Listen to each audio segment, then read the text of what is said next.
Hi, Greg Bell and Dave Boling at Seahawks headquarters, seated today for cut day, down 90 to 75 players. The Seahawks made 9 more moves, the most noteworthy being that 2015 starting center Patrick Lewis was waived. Sounded like the Seahawks tried to trade him. They didn't have him at practice the last 3 days, so it became pretty obvious to us out here that he wasn't going to be on the team after Tuesday's cuts. And it signals that Justin Britt is now officially the starting center. Dave, what do you think happened to Patrick Lewis from last November when he was credited for turning around the entire offensive season, solidifying the offensive line, to now? I think they found a spot for Britt, and Britt has earned this job.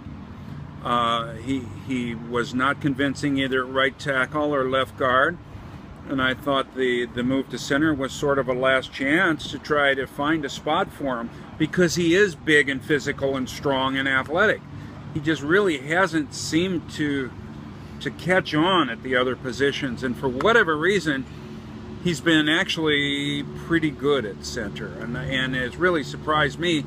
And I think then all of a sudden you're looking at Patrick Lewis, you're paying a veteran's wage to a guy who's just going to be a backup, because the other thing about Britt is he's been very durable. So if all of a sudden Lewis's role has changed, you're not worried about him having to step in as a starter, then it looks like you could save a little bit of money. Going with Joey Hunt, I think a rookie who is totally unproven, seems a little bit undersized. They think he has promise. But I think there is a risk factor in that. You're saving a little bit of money, but then what? And maybe a wild card in this is moving Will Precheck, TSA Precheck, to maybe a swing guy as a guard and center, and I think he has shown enough that they have some confidence he could come in. He's a pretty sharp guy, and he's physical as well, and so maybe you're not just relying on Joey Hunt to step in if need be. No doubt this is about money, and this time of year, if you're not a veteran and you're not starting, it's about money. Patrick Lewis was set to make $1,671,000 in the contract he signed before this season as a restricted free agent. $435,000 for Joey Hunt as a rookie draft pick. Not much more than that for Will Precheck, $450,000 or so. So you're talking $1.2 million in savings against the cap just this year. And that's a lot of money when you're talking about reserves, because you could go out and get a veteran backup quarterback for And the way they love versatile guys, I think Precheck, can be a swing guy. When you only have 7 active offensive linemen on game day, it looks to me like Joey Hunt is only going to be a center, and you really don't like to use that one spot for a person who can only play one starting position. It could be by Saturday, when the cuts have to get down to 53, that the Seahawks determine whether Hunt can pass through waivers and get on the practice squad as a rookie draft pick, and then they could keep Precheck as a center, which they've been using him a lot more in practice, as Dave said. We didn't talk about Browner the other day. Brandon Browner was released yesterday, Monday, after that experiment of him being a matchup defender failed. I think they were checking his tank to see what he had left, and it didn't pencil out. He just could not. He was a small, specific, unique role, and it just wasn't work. Particularly with Tyvis Powell jumping up as a very promising young safety replacement. I think then that roster spot became very expensive. Powell, same thing. Younger, cheaper, can do more things. He's getting the Deshaun Shedd treatment as being both a cornerback and a safety, working in sometimes the same practice scrimmages in the same series as two different positions. Plus, he's playing on all the special teams. He's been impressive and all that and doing really well.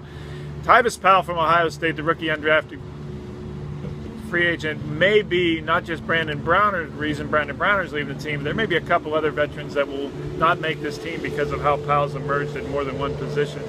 The other cut waiver from today was Zach Brooks. The other notable one was Zach Brooks, another rookie 7th-round draft pick from Clemson. Dave, I couldn't figure out since the day they drafted him in May, he couldn't even start consistently at Clemson, how he would fit in here, and he proved not to fit in at all because he had a hamstring injury all summer. They sure like something that they saw in him to expend a draft pick. I thought at the time, I think I called him the redundant running back. You're going to draft 3. You never know what's going to happen when you get to camp, and Brooks really never got the chance because of his health situation, and maybe he heals up and gets another shot somewhere else, as we see with Spencer Ware, who never was healthy, could never get on the field here, and then he goes to Kansas City and was starting to have a career there too. So it's right now there's just it's a matter of numbers, as it always gets to be this time of year, and Brooks was a bit of odd man out. The Seahawks drafting 3 running backs in May looked like a good idea then because they weren't sure where Thomas Rawls was coming back from his broken ankle, torn ligaments in December. Rawls is back ready to start in the opener next week. And the other reason was they couldn't trust Christian Michael fully at the time yet. They wanted to see what he would bring in his second go-around. And Michael's been everything and a bag of chips here in this spring and summer. So he's going to be the number 2 back, and they can trust him now. And all of a sudden, Brooks is an expendable commodity, especially when he not get on the field. Another name they might recall from last year, Christian Sicoli, who was another of Tom Cable's defensive line conversion experiments to offensive line. They actually spent a draft pick on him last year and kept him on the 53-man roster the whole year.